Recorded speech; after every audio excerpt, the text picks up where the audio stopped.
membaca, kamu masih bisa belajar. Kerajaan Islam, pelajaran, ilmu pengetahuan sosial, kelas 4, semester 1, peninggalan kerajaan Islam. 1. Kerajaan Samudra Pasai. Peninggalan kerajaan Samudra Pasai, penemuan makam Sultan Malik As-Saleh yang bertarikh 696 H atau 1297 M, sebagai tanda telah masuknya agama Islam di Nusantara sekitar abad ke-13. Walau ada pendapat bahwa kemungkinan Islam telah datang lebih awal dari itu. Kejayaan masa lalu kerajaan ini telah menginspirasikan masyarakatnya untuk kembali menggunakan nama pendiri kerajaan ini untuk universitas. Malikus Saleh di Lokseumawi. Sedikitnya terdapat 6 peninggalan kerajaan Samudra Pasai yang dapat menjadi bukti keberadaan kerajaan ini di mana silam. Keenam peninggalan tersebut antara lain lonceng cakradonya, koin dirham, stempel kerajaan, naskah surat-surat Sultan Zainal Abidin, serta makam-makam kuno dari raja dan pembesar kerajaan. 2. Kerajaan Demak. Adapun peninggalan kerajaan Demak sebagai berikut. 1. Pintu Beledek, merupakan pintu yang dilengkapi dengan pahatan yang dibuat tahun 1466 oleh Ki Ageng Selo, dengan petir yang tersambar memakai kekuatan supranatural yang dimilikinya. Kemudian pintu ini dipakai untuk pintu masuk utama Masjid Agung Demak. 2. Masjid Agung Demak didirikan tahun 1479 M yang kini sudah berumur sekitar 6 abad tapi masih berdiri dengan kokoh, dan merupakan pusat dari pengajaran serta syiar Islam.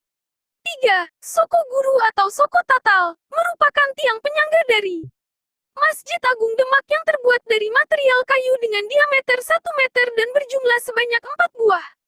Sunan Kalijaga kemudian mengumpulkan tatal atau kulit kayu yang berasal dari sisa pahatan dari 3 soko guru untuk dibuat menjadi 1 soko guru baru memakai kekuatan spiritual. 4. Beduk dan kentongan. Dulunya dipakai sebagai alat untuk mengumpulkan rakyat sekitar masjid untuk menandai masuknya waktu sholat. Kedua benda ini ditemukan dalam Masjid Agung Demak dengan bentuk seperti tapal kuda dengan filosofi saat dibunyikan atau dipukul maka rakyat sekitar masjid harus datang untuk menunaikan sholat. 5. Situs kolam wudhu. Di halaman Masjid Agung Demak dan dulu dipakai untuk tempat wudhu para musafir dan juga santri yang akan melaksanakan sholat, akan tapi sekarang kolam wudhu ini tidak lagi.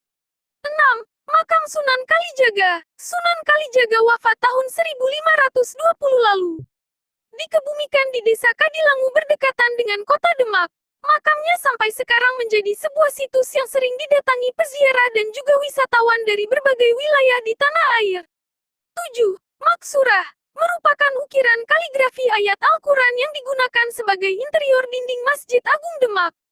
Dibuat pada masa Aryo Purbaningrat yang merupakan Adipati Demak tahun 1866 dan kaligrafi ini menceritakan mengenai keesaan Allah. 8. Dampar Kencana, merupakan singgasana untuk para Sultan Demak yang kemudian digunakan sebagai mimbar khotbah pada Masjid Agung Demak, akan tapi tidak lagi digunakan dan disimpan di Museum Masjid Agung Demak. 3. Kerajaan Mataram Islam. Sedikitnya ada 7 benda peninggalan kerajaan Mataram Islam yang hingga kini masih dapat ditemukan. Ketujuh benda atau bangunan tersebut diantaranya sebagai berikut. 1.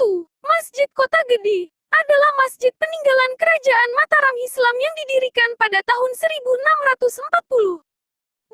Meriam Segarawana dan Syubrata adalah nama dari 2 buah meriam berukuran besar pemberian J.P. Kowan, pimpinan militer Belanda kepada Sultan Agung. 3. Pertapaan Kembang Lampir adalah sebuah tempat yang biasa digunakan Ki Ageng Pemanahan untuk bertapa dan mencari wahyu bagi kemajuan Keraton Mataram. 4. Kitab Sastra Gending, ditulis Sultan Agung ini berisi tentang ajaran filsafat tentang bagaimana cara menjadi manusia berakhlak. Konon, Kitab Sastra Gending ditulis ketika Sultan Agung selesai melakukan penyerangan ke Batavia. 5. Pasar Legi Kota Gede adalah sebuah pasar yang telah ada sejak awal berdirinya Kerajaan Mataram Islam. 6. Rumah Tradisional, sebuah kompleks pemukiman kuno yang digunakan sebagai hunian di masa silam. Kompleks hunian ini terkesan sangat etnik dan kini telah menjadi cagar budaya di bawah pengawasan pemerintah provinsi di Yogyakarta. 7. Peninggalan lainnya. Non-benda diantaranya yaitu tradisi membakar peninggalan orang yang meninggal, Tradisi Kalang Obong, makanan khas kota gede bernama kue kipo, teknik kerajinan perak, dan masih banyak lagi. 4. Kerajaan Ternate. Peninggalan kerajaan Ternate yaitu 1. Istana Sultan Ternate. Bergaya abad ke-19, berlantai 2 menghadap ke arah laut, dikelilingi perbentengan. Terletak satu kompleks dengan Masjid Ternate. Istana ini terletak di wilayah administratif Soasiu, Kelurahan Letter C, Kota Ternate. 2. Masjid dan makam, didirikan Sultan Hamzah, Raja Ternate ke-24. Ini memiliki atap bersusun 7, dengan luas masjid pukul 22.40 x 39,30 meter dengan tinggi keseluruhan 21.74 m. 3. Koleksi. Raja Ternate memiliki beberapa koleksi kebanggaan. Antara lain, Al-Quran tulisan tangan Raja, tempat berdoa, bendera atau panji-panji dengan ayat-ayat Al-Quran, singgasana, tongkat kebesaran pedang, tombak, senapan, topi militer, baju besi, tameng, dan perisai. 5. Kerajaan Islam Tidore. Peninggalan kerajaan Islam Tidore yaitu 1. Benteng Torre dan Tahula, merupakan peninggalan dari zaman penjajahan Portugis. Benteng Torre dibangun pada tahun 1512, dan dibangun di dekat makam Sultan Zainul Abidin, letaknya berdekatan, dan sama-sama dekat dengan Istana Kie, Kadato Kie. 2. Kadato Kie, Istana Kie. Kadato sendiri berarti istana dan orang sering menyebutnya Istana Kie atau Kedaton Kie. Dibangun di masa pemerintahan Sultan Shah Juante pada tahun 1812. 3. Keraton Tidore. Dibangun oleh Sultan Muhammad Taher pada tahun 1812 masa Sultan pemerintahan Shah Juan. 6. Kerajaan Islam Banten. Peninggalan kerajaan Islam Banten yaitu 1. Masjid Agung Banten. Masjid Agung Banten adalah salah satu bukti peninggalan kerajaan Banten sebagai salah satu kerajaan Islam di Indonesia. Masjid yang berada di Desa Banten Lama, Kecamatan Kasemen ini masih berdiri kokoh sampai sekarang. Masjid Agung Banten dibangun pada tahun 1652, tepat pada masa pemerintahan putra pertama Sunan Gunung Jati yaitu Sultan Maulana Hasanuddin. Masjid Agung Banten juga merupakan salah satu dari 10 masjid tertua di Indonesia yang masih berdiri sampai sekarang. 2. Istana Keraton Surosowan, sebagai tempat tinggal Sultan Banten sekaligus menjadi tempat pusat pemerintahan. Nasib istana yang dibangun pada 1552 ini juga kurang lebih sama dengan istana Keraton Kaibon, di mana saat ini tinggal sisa-sisa runtuhan saja yang bisa kita lihat bersama dengan sebuah kolam pemandian para putri. Kerajaan. 3. Istana Keraton Kaibon. Istana Keraton Kaibon ini dulunya digunakan sebagai tempat tinggal Bunda Ratu Aisyah yang merupakan ibu dari Sultan Saifuddin. Tapi kini bangunan ini sudah hancur dan tinggal sisa-sisa runtuhnya Banten dengan pemerintahan Belanda di Nusantara pada tahun 1832. 4. Benteng Spilwijk adalah peninggalan kerajaan Banten sebagai bentuk dalam membangun poros pertahanan maritim kekuasaan kerajaan di masa lalu. Benteng setinggi 3 meter ini dibangun pada tahun 1585. 5. Danau Tasikardi. Ada sebuah danau buatan yaitu Danau Tasikardi, yang dibuat pada tahun-tahun 1570 sampai tahun 1580 pada masa pemerintahan Sultan Maulana Yusuf.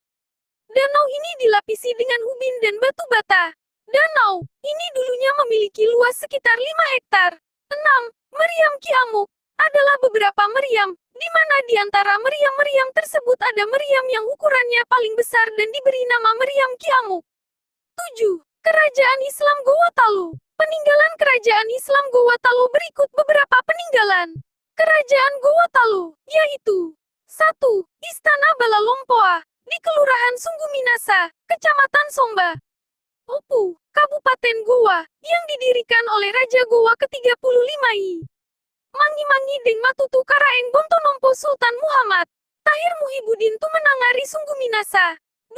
Masjid Katangka. Masjid Al-Hilal atau lebih dikenal dengan Masjid Katangga merupakan masjid kerajaan Gowa yang dibangun pada abad ke-18.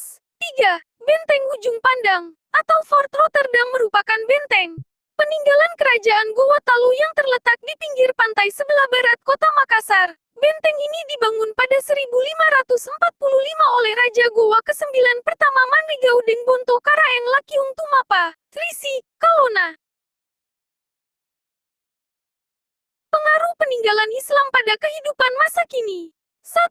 Bidang sosial kebudayaan. Islam tidak menerapkan aturan kasta seperti kebudayaan Hindu.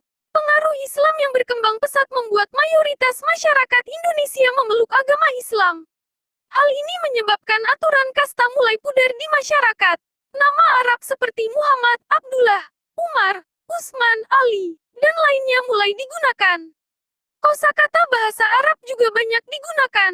Contohnya rahmat, berkah, barokah, rezeki, rizki, kitab, ibadah, sejarah, syajaratun, majelis, majlis, hikayat, mukadimah. Pada masa Sultan Agung dari Mataram menciptakan kalender Jawa, dengan menggunakan perhitungan peredaran bulan, Komariah, seperti tahun hijrah Islam.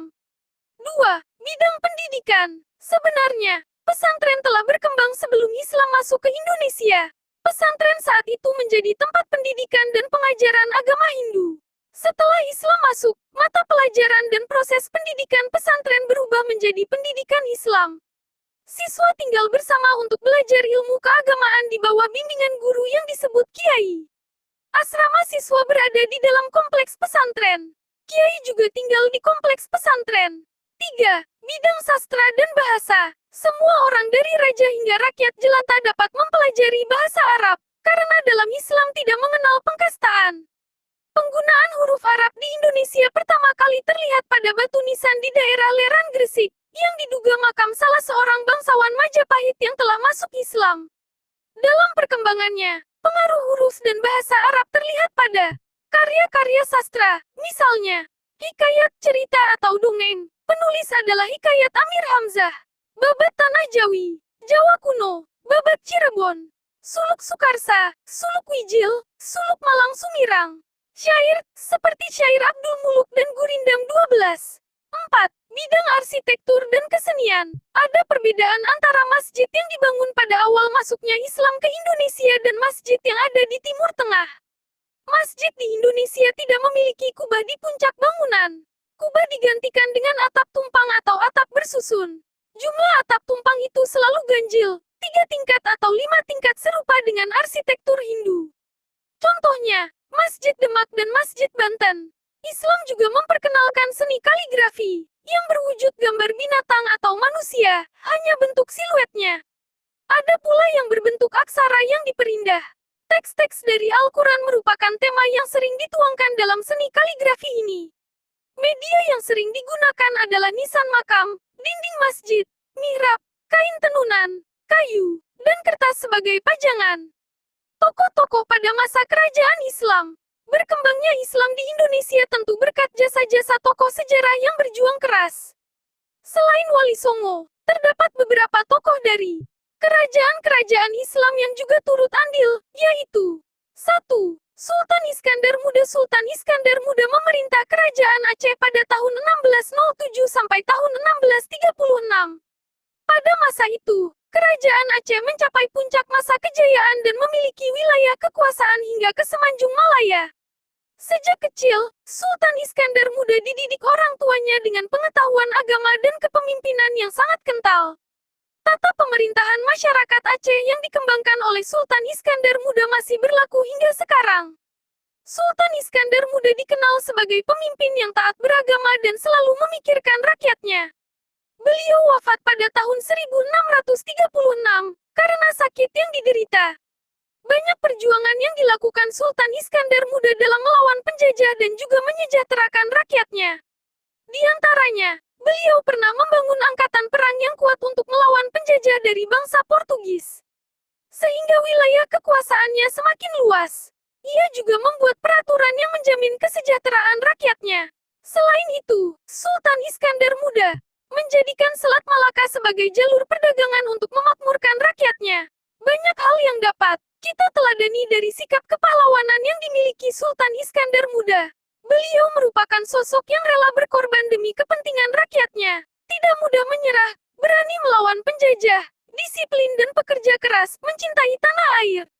Sultan Iskandar Muda merupakan seorang pemimpin yang mengabdikan hidupnya bagi negara dan kebesaran bangsa. Beliau sangat peduli terhadap kesejahteraan rakyat Aceh. Tentunya, sikap-sikap positif tersebut dapat kita jadikan teladan dalam kehidupan sehari-hari. 2. Sultan Agung Hanyokrokusumo. Sultan Agung Hanyokrokusumo adalah Raja Kerajaan Mataram, yang lahir di Yogyakarta pada tahun 1591. Kebenciannya dengan Belanda membuat dirinya mengerahkan tentara Mataram untuk menyerang Batavia. Meski gagal karena persenjataan tidak lengkap, Sultan Agung tidak menyerah gitu saja. Beliau meninggal pada tahun 1645. 3. Sultan Ageng Tirtayasa. Sultan Ageng Tirtayasa dilahirkan di Banten pada tahun 1631. Pada tahun 1655, dua buah kapal dagang Belanda berhasil dirusak oleh rakyat Banten berkat pimpinannya.